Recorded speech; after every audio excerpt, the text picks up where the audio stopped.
JEE 2022 के बच्चों आप सेकेंड अटेम्प्ट देने वाले हो। आप समय से कुछ बच्चे ऐसे हैं जिनकी तैयारी एवरेज है, यानी कि आप 50% के आसपास स्कोर कर सकते हो, लेकिन उतना स्कोर करने के बाद भी बच्चे आप पास नहीं हो पाओगे क्योंकि आपको थोड़ा सा स्कोर और ज़्यादा हाई चाहिए। तो मैं आपके लिए एक वीडियो लाई हूँ जिसमें हम तुक्का लगाएंगे, अच्छे तरीके से लगाएंगे। हाँ, लेकिन है तो ये तुक्का ही, कभी किसी के लिए क्लिक करता है, किसी के लिए कभी ये क्लिक नहीं भी करता है। तो देखो, सबसे पहले आप क्या करोगे, you will solve as much as you can. जितना आप जानते हैं उतना तो आप सॉल्व कर लोगे, ठीक है। उसके बाद देखो, सबसे इजी मेथड होता है एलिमिनेशन मेथड।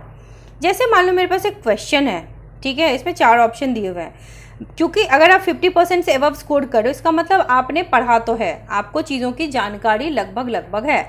तो आप एलिमिनेशन कर सकते हो कि ए बी सी डी में से वो पहला कौन सा ऑप्शन है जो आपको लग रहा है कि बिल्कुल गलत है।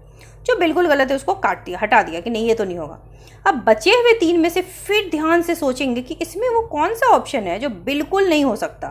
मान लो हमें मिल गया, अब 2 ऑप्शन बच रहे हैं मुझे, बी और डी। अब इसमें से अब फिर हम सोचना शुरू करेंगे कि विच वन जो है वो ज़्यादा चांसेस लेके आ रहा है कि ये सही आंसर है। तो जो ज़्यादा चांसेस आपको लग रहे होंगे उसको आप टिक कर दोगे, ठीक है। तो इस हिसाब से एलिमिनेशन मेथड से आप क्वेश्चंस को डील करोगे, जो क्वेश्चंस में आपको अंदाज़ा है कि आपको कुछ पता है, ठीक है। तो ये है वो जो एवरेज प्रिपरेशन वाले स्टूडेंट थे उनकी कैटेगरी। अब वो बच्चे भी एग्ज़ाम देने बैठते हैं जिनका प्रिपरेशन लगभग 0 है, उनको कुछ नहीं आता। तो बच्चों आपके लिए तो फिर रैंडम तुक्के ही हैं। तो रैंडम तुक्का लगाने से अच्छा है कि एक स्पेसिफिक पैटर्न में तुक्का लगाओ। क्योंकि अगर आपने कभी किसी पीछे साल के क्वेश्चन बैंक में देखा होगा PYQs, तो आपने देखा होगा कि देखो एक ही ऑप्शन ए या बी सी या डी एक 3-4 बार रिपीट हो जाता है। तो आप ऐसा कर सकते हो कि मान लो देखो, जितने भी आपने क्वेश्चन पेपर्स देखे होंगे उसमें ज़्यादा ऑप्शंस बी और सी के होते हैं, ठीक है।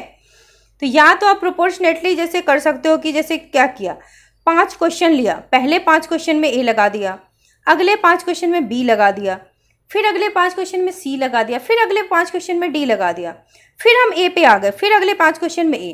तो इस तरीके से लूप लेके चलेंगे तो देखो स्कोर तो आप करोगे। अब अगर मान लो कि आप लकीली बहुत अच्छा ABCD लगाया है तो हो सकता है आप जो है 85-86 तक ले भी आओ। कई बच्चे ले आते हैं इस तरह के तुक्कों से भी।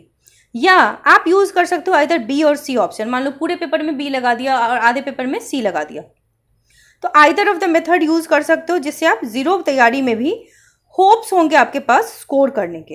हाँ, लेकिन जिन बच्चों की तैयारी बेटर है, एवरेज से ऊपर है, so you people don't go for तुक्का। आपको तुक्का नहीं लगाना चाहिए क्योंकि आप बिना तुक्के के अच्छा स्कोर कर सकते हो। तुक्का उनके लिए है जो जिन्हें पता है कि अगर वो सिर्फ अपने मेरिट के बेसिस पर एग्जाम देंगे तो वो पास तो नहीं करेंगे, तो वो एक रिस्क लेंगे, because this is a risk ना, क्योंकि आप जानते नहीं हो। एनीवे इट इज़ अ तुक्का, ठीक है बच्चों।